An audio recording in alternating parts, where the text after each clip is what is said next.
I'm Ryan Sutton, and today on Inside Games, we'll be taking a look at Hanamikoji. See you at the table.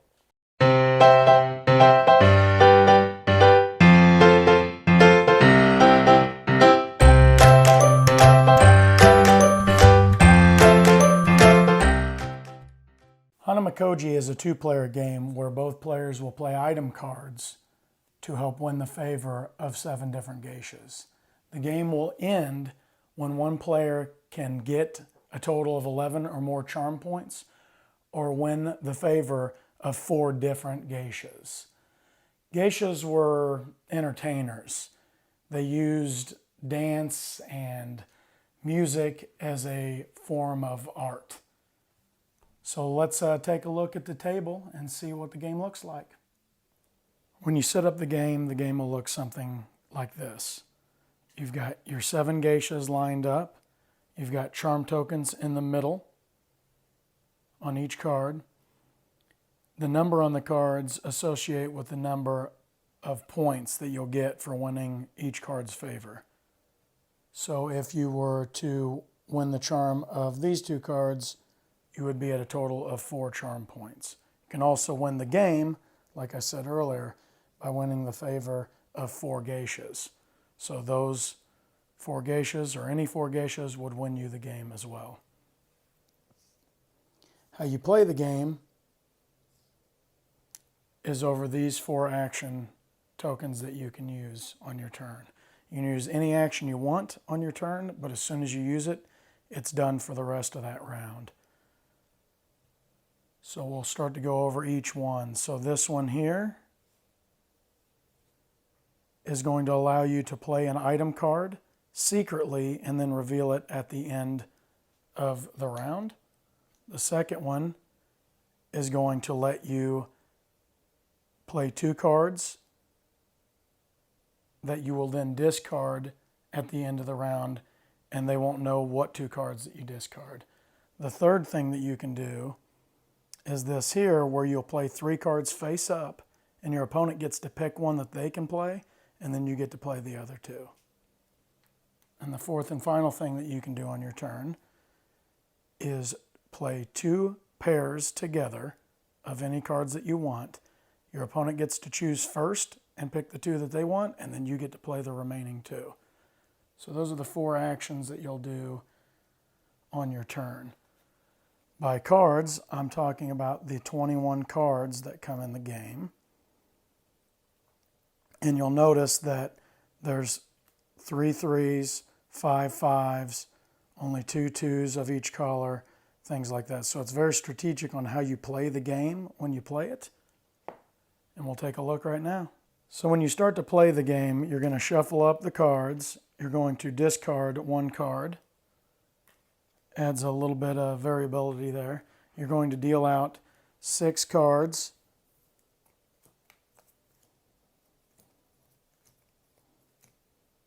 To each player, and the starting player will get an extra card at the draw. You'll set those off to the side. You're picking up your cards, seeing what you've got, and you'll do one of the 4 actions on those tokens. So what I would possibly do with this, 5 is going to win me a lot of charm points, but it's going to be hard to take since there's 5 5s in the deck, and I don't know what they have. I've got all 3 of the orange, so I know that I'm pretty sure I'm going to lock that up. So what I'll probably do is take these 3, or these 2 cards, and I will discard those at the end of the round. Then it will go to my opponent's turn. They will draw a card. Let's see what they've got here. So the 4s are doing pretty good on their side there. They could at least tie. They've got the blues. Let's see here. I am going to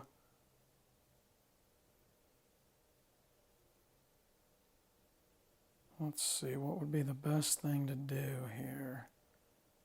I'm going to put one of my 4s in secret to play at the end of the round to see what I end up drawing the rest of the rounds here. So then it'll go back to my turn. I'll draw a card, pick him up here.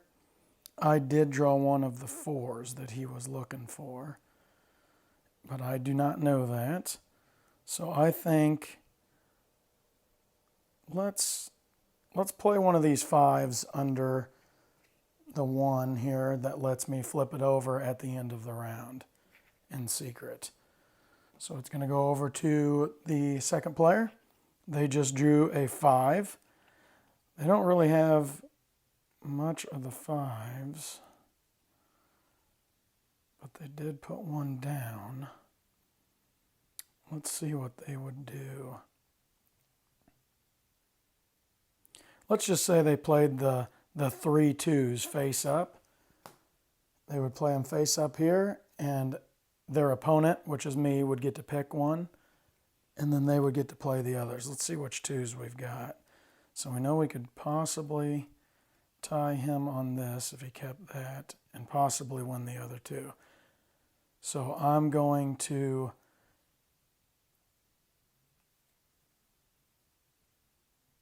make sure I got a sure bet here and grab the extra 2, which I'll play immediately. And then those 2 on his side will play immediately as well. So I got a red and a purple. And then it'll go to my turn. So I drew another 5. Let's see here. What did I have in secret? I had a 5 in secret. And I threw away the 3s. Let's play a 5 and a 4. See if he goes for it. And then we will play this 5 and the 3, which we know will lock me up on those 3s. So in their hand,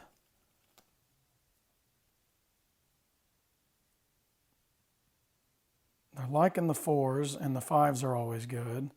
So they're going to take and play the 5 and the 4, which will give me the 5 here, which means we're still tied, and we know that that's going to lock me up for the 3. And then it will be the other player's turn. So they will draw up. They've got a 5 here, which they don't know if they can win yet. They've got a couple of 3s. Let's see if we can. We don't want them to tie up either. So let's do a 5 and a 3. And let's do a 4 and a 3. A 4 and a 2.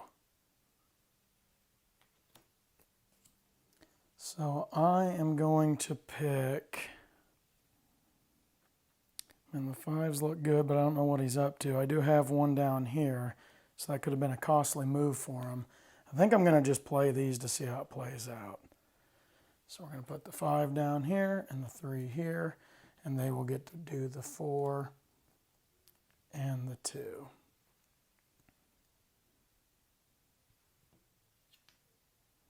Then I will pick up my hand. I will draw a card. I've got the 2 there. I've got a purple 2, a blue 3, and a yellow 2. I'm only left with one action that I can do, which is to display all of these and let them pick. So I'm going to lay them down and let him pick one of the 3. What would they want to do? If they pick up the purple, they'll definitely win the purple 2. If they pick up the 3, they'll potentially tie, which is going to probably be worth more. So let's have them pick up the 3 and play it. And that's going to let me tie him for purple and possibly, well, it looks like I'm going to win the yellow 2. So their last play is to pick up and draw, and their only play that they've got is discarding these 2 cards. So they discard, our turns are over. We flip over the one that we held to play at the end of the round. Mine was a 5, locking it up. Theirs was the 4. So how this will look now, on ties, the charm token does not move, so no one got that one there. They won the favor of the red 2. I won this one. We tied there. I won that one. They won the 4, and I won the 5. So nobody has 4 different geishas, so the game doesn't end that way. We can also count up. So I've got the 5, the 3, so we're at 8, 9, 10. So I didn't win that way either. So the game would actually continue to go on. So the charm tokens would stay where they're at. We would shuffle up all the cards again, including the one that we discarded. We'd flip all these tokens back over so they're refreshed. And we would deal out another hand of 7, or of 6. And this time the other player will start. And this will continue until somebody wins 4 of the geishas, or a total of 11 or more points. In a case of a tie, the person with the more points will win. That's pretty much how it's played.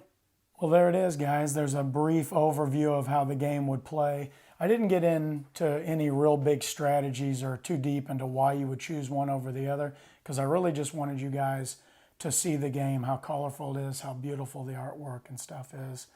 So when you were actually playing, when you're taking one card out before the beginning of the game, that can throw people off.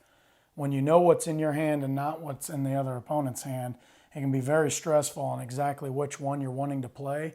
And there's always this overlying, why did they play those cards? Which one are they wanting me to take? Which one should I take? That you'll get in this game that I might not have portrayed when I showed you a quick run through of it. So this is definitely a game I would pick up if you like. Of course, 2-player games are just fast filler games. This is a good game that you could play with your friend when you're waiting on more people to show up on a game day. Or if you're just waiting on food to pop out of the oven, you could play several games of this while you're waiting.